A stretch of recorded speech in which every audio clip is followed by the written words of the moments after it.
소포클레스는 아이스킬로스보다 조금 연배가 좀 뒤에 태어났고, 아이스킬로스가 이제 전쟁에, 살라미스 전쟁 해전에 참전했을 때, 소포클레스는 그 뒤에 이제 소년 합창단에 참여해가지고 전쟁의 승리를 이렇게 노래 그렇게 여겨지고 있거든요. 그래서 이제 소포클레스는 음악적 재능이 상당했다고 알려지고 있습니다. 이 극이라는 게 글만 잘 쓰는 게 아니고 디렉터 역할을 해야 되잖아요. 그렇죠? 이 극을 어떤 방식으로 배우는 누구를 하고 어떤 방식으로 할지를 다 이제 제작자 입장에서 해야 되기 때문에 아무튼 그런 것들에서도 굉장히 뛰어난 것 같아요. 그리고 소포클레스는 굉장히 운이 좋은 사람입니다. 왜냐하면 그 사람은 장군으로도 뽑혀가지고 전쟁에도 나갔고 공직에도 최고위층에도 올라갔어요. 그리고 극작가로서도 굉장히 칭송을 많이 받았고, 그리고 펠로폰네소스 이제 전쟁이 발발해서 아테네가 멸망하기 2년 전인가쯤 죽었어요. 최악의 상황은 보지는 않은 겁니다. 국가의 영광, 그것을 어렸을 적에 경험하다가, 그래서 이제 제국주의로 넘어가고, 그러면서 이제 전쟁이 벌어지고, 인간 삶이 점점 우리 의도하지 않은 방향으로 흘러가는 것들을 다 경험한 거죠. 그러다가 이제 늙음막 해가지고, 뭐, 거의 이제 아테네가 이제 거의 멸망 직전에 갔던 것이고, 물론 그건 보진 않았지만 굉장히 행복한 사람이고 다른 사람도 행복하게 해준 그런 사람이라는 거죠. 대체적으로 소포클레스의 작품을 이렇게 보면은 신보다는 확실히 인간으로 내려가 있습니다. 아이스킬로스보다 훨씬 더. 여러분 이 작품 이제 오이디푸스 왕을 보면은 신들의 개입이 크게 있습니까 없습니까? 거의 그냥 신탁이 하나 주어졌던 것이지 뭐 아이스킬로스는 뭐 신이 나와서 재판도 하고 막 이러지 않습니까? 그렇죠? 쫓아오고 여기는 거의 그런 게 없어요. 창을 왜 들고 갔을까? 창에 소용이 없었죠. 들고 갔는데, 그렇죠? 근데 누구를 찾았는데 분명해요. 부인을 찾았습니다. 부인은 문을 닫고 자결을 했거든요. 극단적 선택이죠. 이것과 연관된 사람은 죽고 자기도 죽는. 자기는 살면서 부인을 죽인다는 건 좀 어려울 것 같고, 근데 부인이 먼저 죽으니까 따라 죽는 게 옳을 텐데 왜 안 죽었을까요? 오이디푸스는 힌트가 있어요. 여기 보면 왜 자기는 안 죽고 눈을 찔렀어요. 또 브로치를 보고 좀 계획적이지는 않을 것 같아요. 저는 확실히 눈을 찌른 거는 부인이 죽은 걸 보고 자기 부인이 죽는 거는 뭐 이건 신탁이 없는 얘기입니다. 예정에도 없는 거고, 부인의 죽음은. 왜냐면 오이디푸스에게는 부인도 마찬가지지만 아들하고 결혼한다는 걸 알았죠. 남편을 이제 아들이 죽이는 거고. 근데 자기 죽는 거는 온전하게 보면은 이 여자의 결단이거든요. 자기 운명에 대한. 근데 오이디푸스는 눈을 찔렀어요. 죽지는 않았어요. 왜 죽지는 않았을까요? 여기 보면은 지옥이라기보다는 죽은 자 거기 가가지고 아버지 봐야 되는데 어떻게 보냐 이런 것도 있습니다. 근데 또 얘가 이렇게 세상을 보지 못할 거라는 거는 테이레시아스가 예언처럼 또 해놨어요. 대화를 하면서 사실은. 그러니까 이것도 어떻게 보면은 저는 이게 오이디푸스가 자기가 눈을 찌는 건 자기 의지, 자유의지죠. 운명을 거스려서 내가 이건 할 수 있다, 내 손으로. 근데 사실 어떻게 보면 또 이게 예정되어 있는 것처럼 돼 있거든요. 테이레시아스 이미 보고 있기 때문에 저는 그냥 이 사람이 심리적으로 굉장히 회피적인 사람 선택에 있어서 굉장히 적극적인 것처럼 보이지만 실제 내면에서는 회피 성향을 갖고 있는 사람이에요. 왜냐하면 자기가 신탁을 예를 들면 받았다. 뭐 소문은 아버지가 내 아버지가 아니다라는 거였지 않습니까? 술자리에서 누가 그렇게 술 먹고서 막 해가지고. 근데 아버지한테 물어봤다고 돼 있어, 부모한테. 그러니까 이제 화를 냈죠. 너는 내 아들이라 이렇게 해서 안심을 했다고 하고 그래도 자꾸 이제 뭔가 한번 의심이 들기 시작하면 사람 확인해야 되니까. 그것도 성향이죠. 그래서 신탁을 받으러 가서 엉뚱한 신탁을 받은 거잖아요. 아버지를 죽이고 어머니하고 결혼할 것. 상식적으로 그렇게 하면 아버지한테, 어머니한테 얘기를 해야 될 거 아닙니까? 어떻습니까? 도망갑니까, 그냥? 저는 이게 만약에 내가 운명에 진실되게 맞선다고 하면 피하는 게 아니고 연관된 사람들하고 가까이 가가지고 얘기를 해야 된다고 생각해요.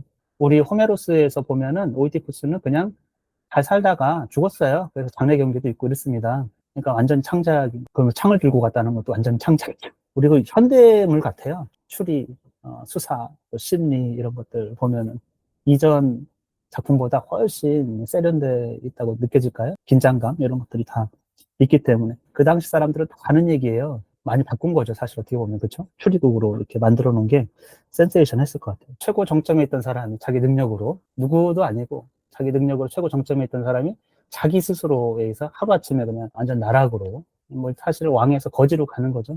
그냥 거지도 아니고 뭐 눈까지 잃어버려가지고 스스로 모든 게 자기 스스로 그러면서 주변 사람들의 조언을 전혀 듣고 있지 않죠. 왜 스스로 자기 자초를 하는가? 누구 얘기도 듣지 않습니다. 지금 크레온의 얘기도 안 듣고 테레시아스 예언대 얘기도 안 듣고 자기 부인의 얘기도 안 듣고 하여튼 누가 와도 다 따져먹고 막 뭐라고 해요. 권력욕이 있습니까, 이 사람은?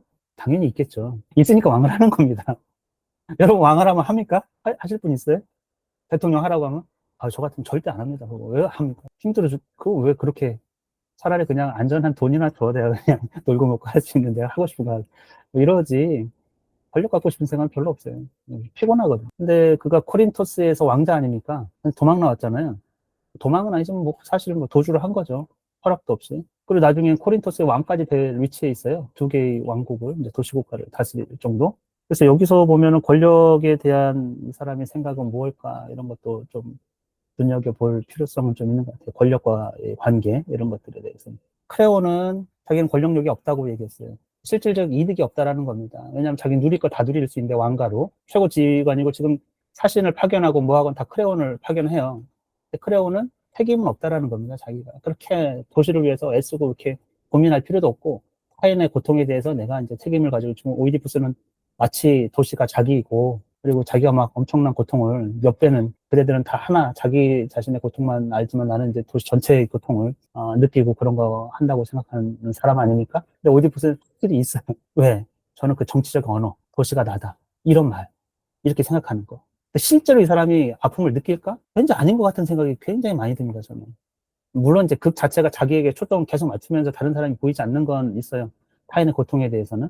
근데 이 사람은 그냥 일이야, 일. 컴패션이 있는 게 아니고 이거 해결해야 돼, 이런 식으로. 내가 국가의 왕이니까 일로서 보는 거죠. 그러니까 처리해야 될 여러 가지가 있는 거예요. 바빠. 사실 보내고 뭐 다 먼저 하지 않습니까? 누가 뭐 말하기 전에 다 먼저 하고 있거든요. 그런 걸 좋아한다라는 거죠. 오이디푸스에 대해서 세상에서 제일 운이 좋은 사람이라고 여기는 것 같아요. 세상에서 운이 제일 좋은 사람. 하나는 능력이 좋을 수도 있고 또 하나는 신의 축복을 받았을 수도 있다고 가정을 하는 겁니다. 여기서도 보면은. 왜냐하면 스핑크스의 문제를 전혀 힌트 없이 맞춰버렸어요. 어떤 뭐 언지를 받은 것도 아니고 그냥 맞춰버렸어요. 그래서 이 사람들이 느끼기에는 지혜 여부를 떠나서 운이 제일 좋은 사람이에요. 근데 이제 아이러니하게도 짱 비참한 자죠. 아버지 죽이고 어머니하고 결혼하고 거의 짐승 수준으로 떨어진 거거든요. 최악의 범죄를 이제 두 개나 저지른 거죠. 어떻게 보면 도시의 오염의 근본이기 때문에 자기가 오염원인데 없애겠다고 나서면서 우리가 보면 좀 우스꽝스럽습니다. 어리석어 보인다는 거예요. 전반적으로. 자기 일인데 자기 일 아닌 것처럼 막 나서가지고 해결하겠다고 막 똑똑한 척 엄청 하고 다니는데 왜 크레온이나 또는 테이레시아스의 그 음모, 그러니까 내란 같은 그러니까 권력을 차지하려고 한 거 아니냐 이런 얘기를 하지 않습니까? 여러분 왜 그런 의심을 한다고 생각하세요? 오이디푸스는 왜 그런 의심을 합니까? 우리가 보면은 예언자가 크레온하고 짜고서 권력을 찬탈할 만한 그런 건 전혀 안 보이거든요. 근데 오이디푸스는 너무 뭐랄까 자기중심적인 사람이기 때문에 자기 해석을 100% 신뢰하는 거. 그러니까 뭐냐면 첫 번째 이 사람이 의문을 갖는 건 그런 거예요. 살인자 또는 뭐 역병 이런 것에 대해서 이 예언자는 뭘 하고 있었냐 이렇게 묻거든요. 왜 그 당시에 살인이 일어났을 때 또는 역병이 났을 때 어떤 일을 그들이 하고 있었느냐. 두 번째는 자기가 아무것도 몰랐습니다. 라이오스의 죽음에 대해서 아무것도 모르는 거예요. 그러니까 어떻게 매수되지 않고 살인자가 매수하고 주겠다, 왕을 주겠다라는 겁니다. 도시에서 누군가하고 연합해가지고 죽이고 이런 사건이 벌어졌다라는 거. 그럼 누굽니까, 그게? 그러면 왜 누가 진실을 은폐했습니까? 권력자, 크레온이라고 생각하는 거죠. 그건 저는 그 굉장히 합리적인.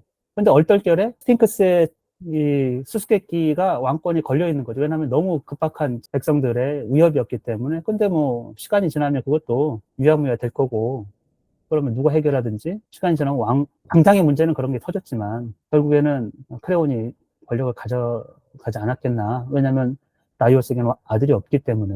그리고 그것에 대한 이제 합리적 이유를 이제 테이레시아스나 예언자들이 돈 받고서 왜 돈 받고 뭐 그런 거 많이 하니까 부정 행위가 있다고 이렇게 여기는. 처음에는 몰랐는데 이들이 자꾸 얘기하면서 자기가 드는 의문이 자꾸 그런 거예요. 자기 이성에는 그게 맞다 이렇게 여기는 건데 이 사람은 계속 이제 사람을 오해하고 있는 거죠. 자기가 한번 그렇게 의심이 든 상태에서 계속 몰아갔을 거라는 생각이 좀 들어요. 둘은 지금 짜고 쳤다 이런 느낌 계속 그러면서 안 들으려고 하는 게 안 들리는 거죠. 그런 의심 속에 내 생각에 가득 차 있으니까 좋은 조언인지 뭔지 간에 듣고 싶지도 않고 자기 판단으로 먼저 내세우니까 그런 것 같아요. 그런 게 이제 작품에 보면 드문드문 이렇게 나옵니다.